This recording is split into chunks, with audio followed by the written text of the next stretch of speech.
resources plan, long-term plan and various other things, and non-statutory things like its land, water and biodiversity strategy that were developed in 2010 and 11 through a public consultation process. And that strategy proposed a range of different kinds of interventions in water and land management in different catchments, and the tuki was agreed in that process to be the first priority for interventions, and as a consequence of that, both Plan Change 6 and the RWSS have been developed and have gone to the Board of Inquiry together. The Board of Inquiry has to decide on Plan Change 6 first, then to Councillor Belford's question, it will decide whether or not the RWSS proposal and the conditions that are made around that fit or compatible with their Plan Change 6 decision. So I'm going to talk a bit about Plan Change 6 first, and then I'll talk about the RWSS. So the environmental issues in the tuki that are addressed in Plan Change 6 are the current over-allocation of surface and connected groundwater that detrimentally affects low flows in the river, a long-standing nuisance periphyton or slime issue in the lower reaches of the river, long-standing phosphorus inputs from Central Hawke's Bay wastewater into the river, higher minimum flows than currently set being needed for ecological and recreational purposes, and nutrient limits being needed to manage land use effects on water, particularly nitrogen and periphyton growth from phosphorus. The RWSS, fitting in with that, if you like, and supporting it, has a number of environmental, economic and social objectives to reduce the low flow impacts of the current water takes by supplying water from storage, to provide flushing flows from stored water to manage the periphyton build-up during natural low flows. The stored water obviously enables expansion of the irrigated intensive land use area in Central Hawke's Bay, and there are local and wider Hawke's Bay economic and social benefits from a larger area of intensified land use. Plan Change 6 seeks to increase minimum flows, as I said, because the current minimum flows are unsatisfactory for ecology, both on a temperature and fish habitat and periphyton basis, and for recreation. And Plan Change 6 proposes staged increases in minimum flows at a number of locations. It also proposes new limits on surface and groundwater extraction because the river and connected groundwater takes affect low flows. Also proposes new volume and seasonal limits on renewed consents for taking water, and the consents are renewed for a limited time as they were in 2007.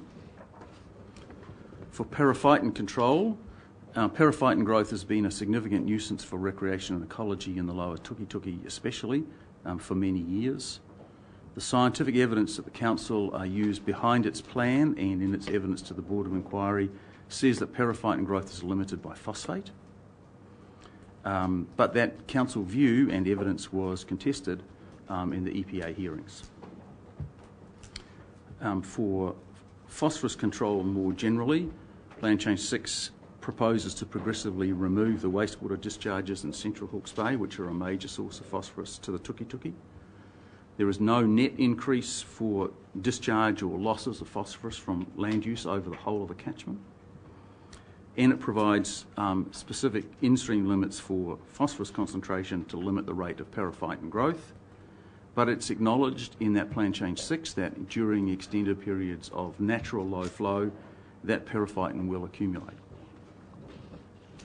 For nitrogen, the Council proposed in-stream limits for nitrate, which are set to avoid toxic effects on fish, and sets median concentration limits and limits that can only be exceeded 5% of the time for nitrate nitrogen, and those limits are consistent with those that are now set out in the National Objectives Framework, which was released under the National Policy Statement on Freshwater Management, which was released in November or December last year.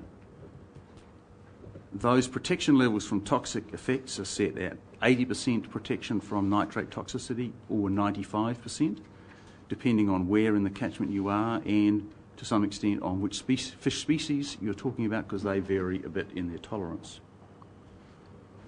A range of submitters to the Board of Inquiry sought nitrogen limits much lower than those proposed by the Council on the basis of using those nitrate limits to control, or nitrogen limits to control periphyton growth. Council's arguments against those submissions were that nitrogen limits proposed to control periphyton growth are not needed because phosphorus is the element that limits periphyton growth and not nitrogen, that they're unachievable under a current land use, and if implemented would have major negative social and economic effects because current land use would probably have to be less intensive, and that those negative social and economic effects have to be considered together with any possible environmental benefit. In the Plan Change 6 arguments, various submitters argued that the Council was proposing to manage only one nutrient, phosphorus, but Plan Change 6, as proposed by the Council, sets limits for phosphorus to control periphyton and limits for nitrogen to control toxicity on fish species. So it's not a single nutrient proposal in Plan Change 6. It's the combination of using phosphorus limits to control periphyton and nitrate limits to control toxicity to fish is the same approach as was taken in the recent Ruataniwha regional plan in Canterbury, and in fact more regionally in the whole of the land and water regional plan, which has just been confirmed in Canterbury. Turning to the RWSS, the environmental, economic and social contributions and controls for that are to deliver stored water, as I said earlier, to maintain low flows, to provide flushing flows to manage periphyton during the periods when it builds up under natural low flows, to provide for phosphorus control within the RWSS area, to provide for nitrogen control within the RWSS area, and to simplify and aggregate the compliance and management with the land use conditions. If I speak about stored water, you just heard earlier on that there's 104 million cubic metres of stored water rather than the 91 in the original feasibility scheme. That stored water enables existing irrigation users to continue or to expand with less impact on low flows because they're using stored water rather than takes from rivers or from connected groundwater. There are discounts on the water price for a period to encourage existing users to shift to stored water. On the basis of the current modelling, the current irrigated area could increase from around 6,000 hectares to somewhere between 20 and 30,000 hectares depending on the mix of land uses.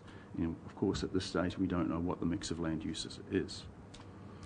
Water use is separated from ownership or investment in the RWSS infrastructure, but users are able to invest, and that's what the preliminary information memorandum that Andrew spoke about is all about. The scheme does generate electricity, and the first priority for that electricity is to pressurise the water that's supplied, and sale of electricity to the grid is a secondary priority. The stored water is sold to users on a long-term take-or-pay contract. They decide how much they want to buy depending on the land use and how much of their land they want to irrigate. The water price delivered at the farm gate will be 23 cents a cubic metre plus 3 cents for pressurisation plus or minus a variable energy charge or rebate. It's an energy charge in dry years when more water is being used for irrigation, and it's a rebate in wet years when less water is being used for irrigation and more can be used for generation and sold to the grid. The 2012 feasibility report to Council suggested a price range of 22 to 25 cents a cubic metre for water without any pressure and anywhere up to 2 kilometres from the farm gate. Our proposed price at the farm gate with 3.5 bars pressure certainly compares favourably with what was in the feasibility report, and it compares favourably with new schemes in Canterbury like Bar Hill Chertsey, which are delivering water under pressure at the gate, where those of you who went on the trip to the South Island a few weeks ago would have heard that the water price for Bar Hill Chertsey is between 26 and 29 cents a cubic metre. The RWSS also assists in maintaining low flows. There's a condition in it that requires that the minimum flow at the base of the dam is 1.23 cubic metres a second. That's 90% of the 7-day mean annual low flow. For those of you who understand what that is, but there is a continuous flow delivered at the base of the dam, and that minimum flow amounts to 39 million cubic metres of water a year. which puts the 100 or so for irrigation in context. The dam must release flows to maintain the minimum flows that are set in Plan Change 6 in the Waipawa at RDS and the Tukituki at Te Pero Road. And the concession deed, which will be coming to your committee, I hope, on the 12th, and then to your next council meeting, part of the provisions of that deed enable the council to request additional minimum flows, but they are at a cost to HBRC, whereas these flows to maintain the minimum flows are built into the cost of water to the scheme. The scheme provides for 4 flushing flows to help manage periphyton. There are 4 flows which are up to 1 million cubic metres each in total. They are to be released after 30 days when the periphyton build-up has occurred without natural freshers. And so those 4 releases cover effectively 5 months of sustained low flows.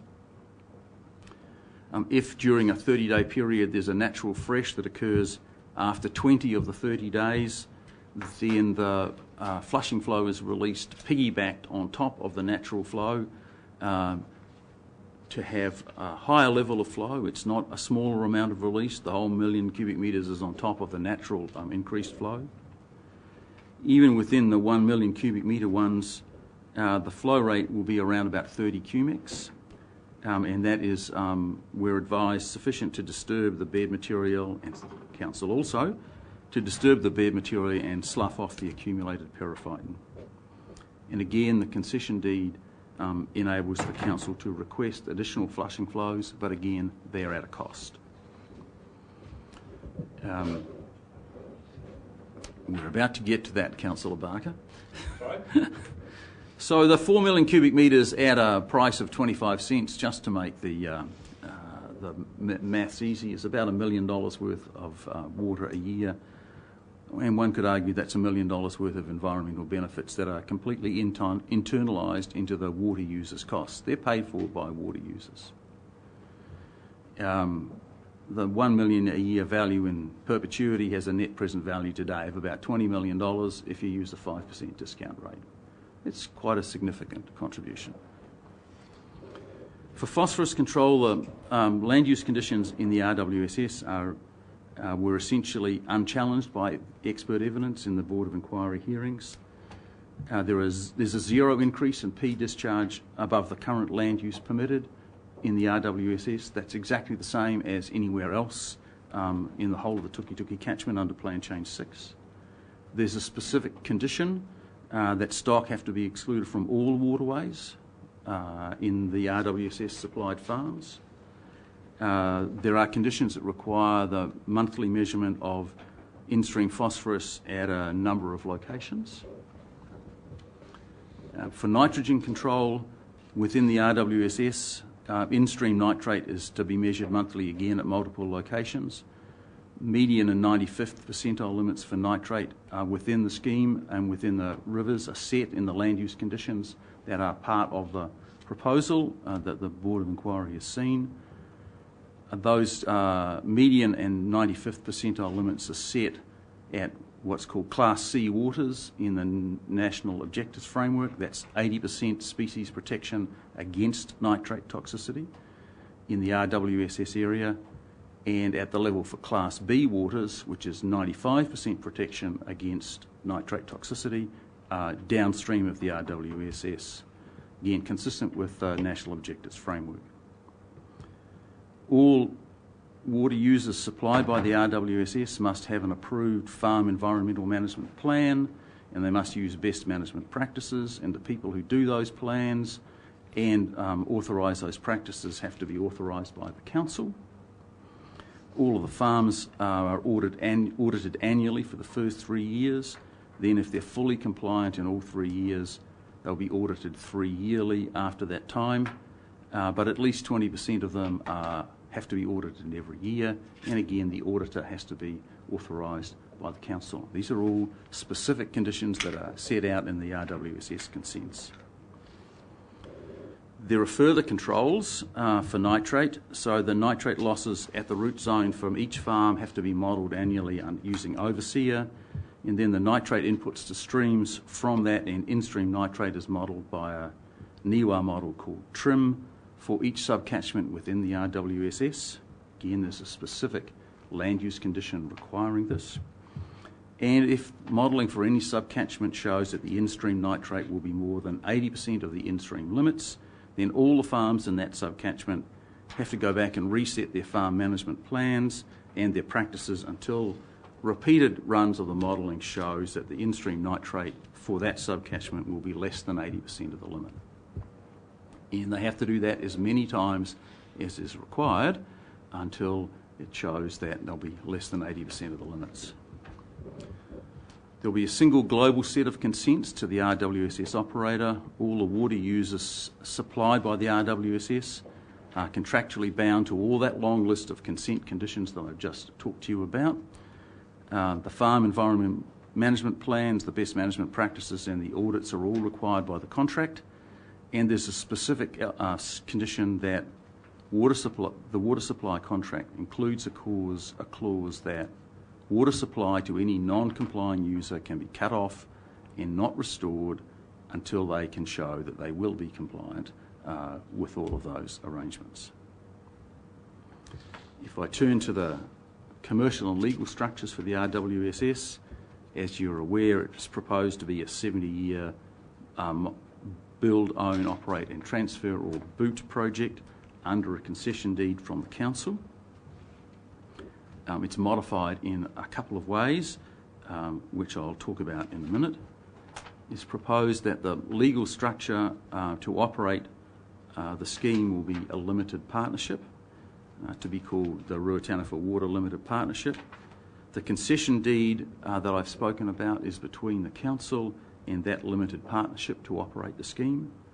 There will be an additional project agreement between HBRIC Ltd and that limited partnership, which I'll talk about in a second, and there's obviously the water supply contracts.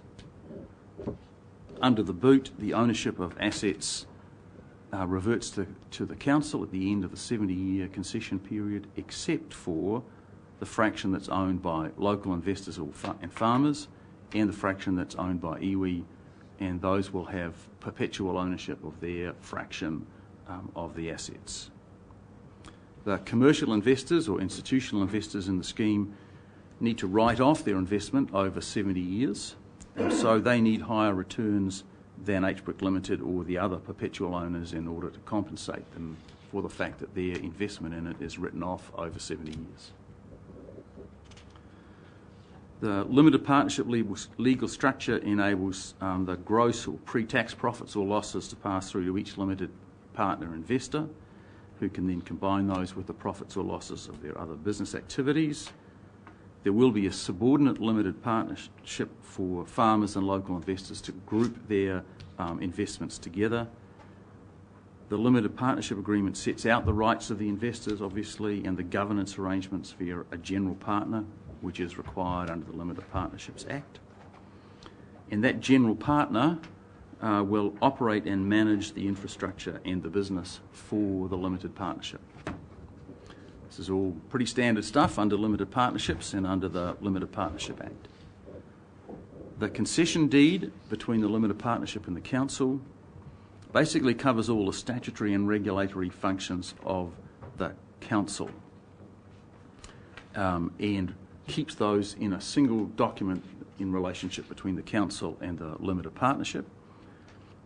The only person who can terminate the concession is the council, and should it get into trouble that's less severe than a termination, it provides step-in rights for the council to come in and run the scheme in place of the partnership. It sets priorities for environmental, so the minimum and flushing flows above water supply for irrigation.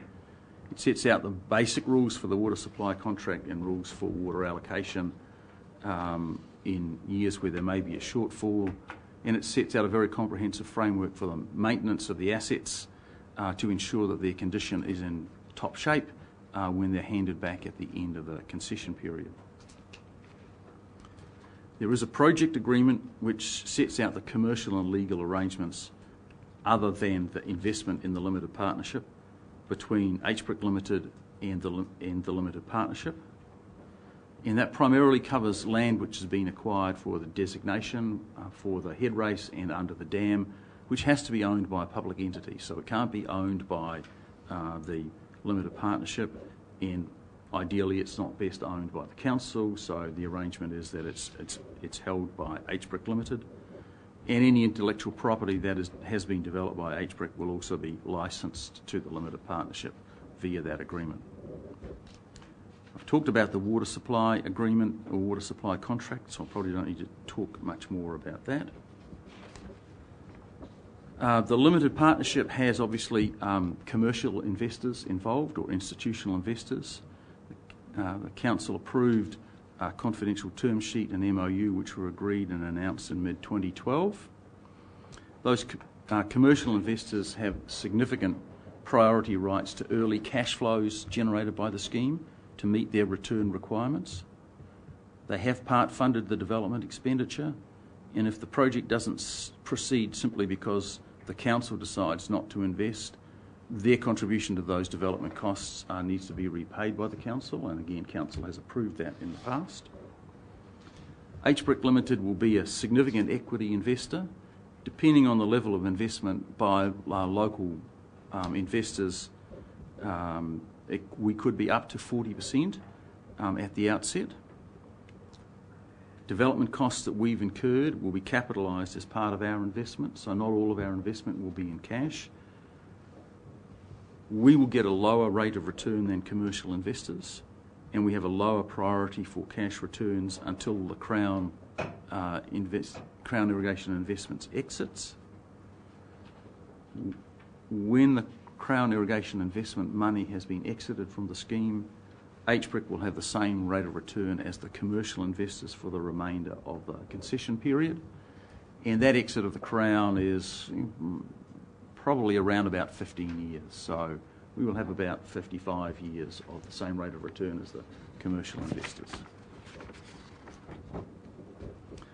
Crown Irrigation is set up to invest at an early stage in irrigation projects to overcome uptake risk. They require the ability to exit completely once that risk is mitigated, and at a minimum they want their full investment capital to be returned at that time.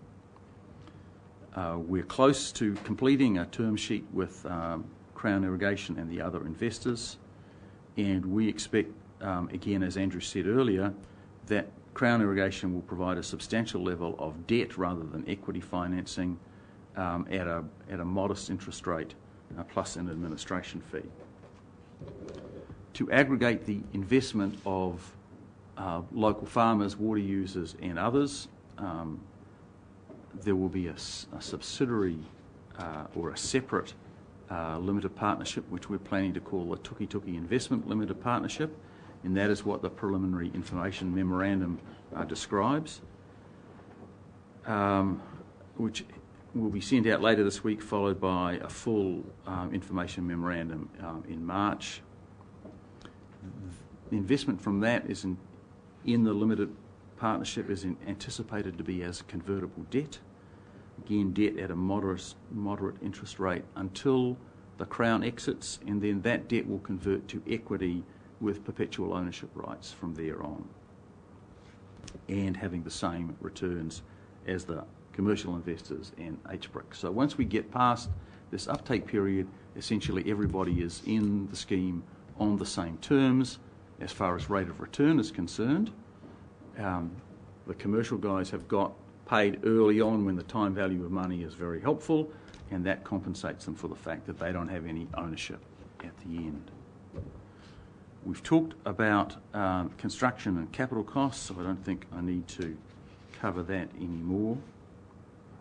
In terms of the EPA and the Board of Inquiry hearings, and I think this comes to the question that Councillor Belford asked earlier, some expert submitters argued for nitrate limits to be set, as I said before, to limit periphyton growth at a level somewhere between a fifth and about a third of that proposed by the council based on fish toxicity. There were lots of lay submitters who agreed with that argument.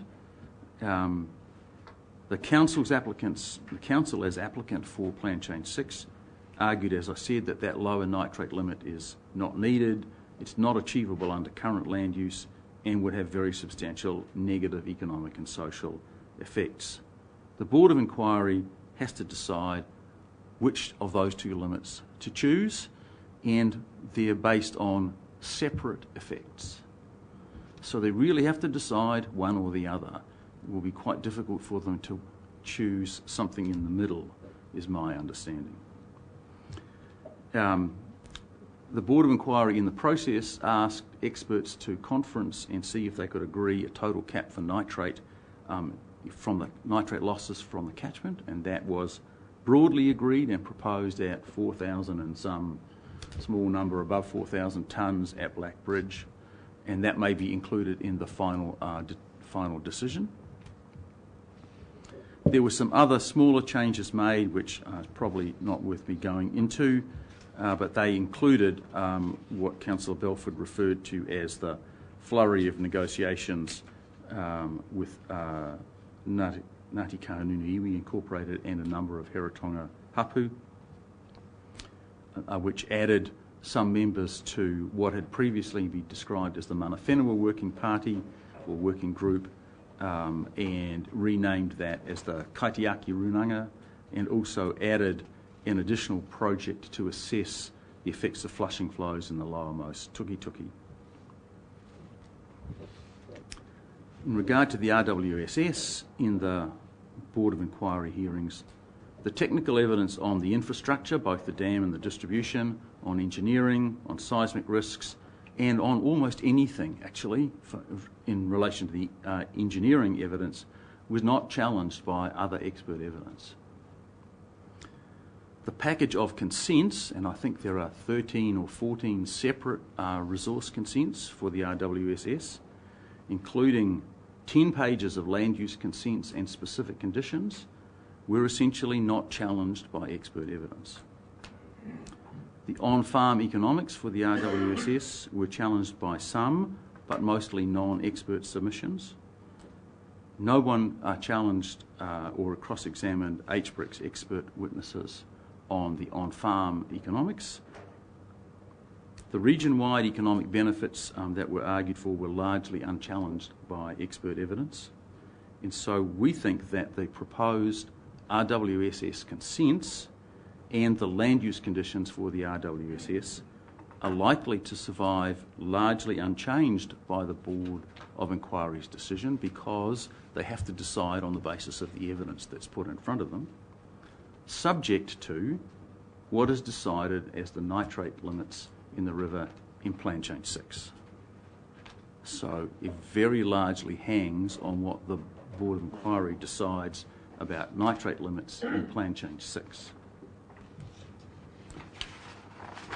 From an investment perspective for HBRIC Ltd, we've got a pretty fine balancing act about risk and return.